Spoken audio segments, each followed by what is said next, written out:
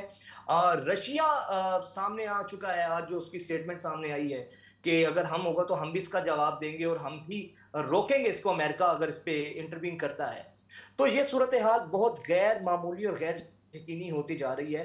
پاکستان کا اس معاملے میں جو کردار ہے وہ بڑی اہمیت کا حامل ہے. اور جو آج کی خاص طور پہ ملاقات ہے دہرانے پر ٹرمپ کی جانب سے جو آرمی چیف کو دیا جا رہا ہے، فیلڈ مارشل عاصم منیر صاحب کو دیا جا رہا ہے، تو میرا خیال ہے کہ وہ بھی بڑی ڈیسائسو سچویشن اختیار کرے گی. جی بہت شکریہ وجاہت آپ نے ہمیں جوائن کیا.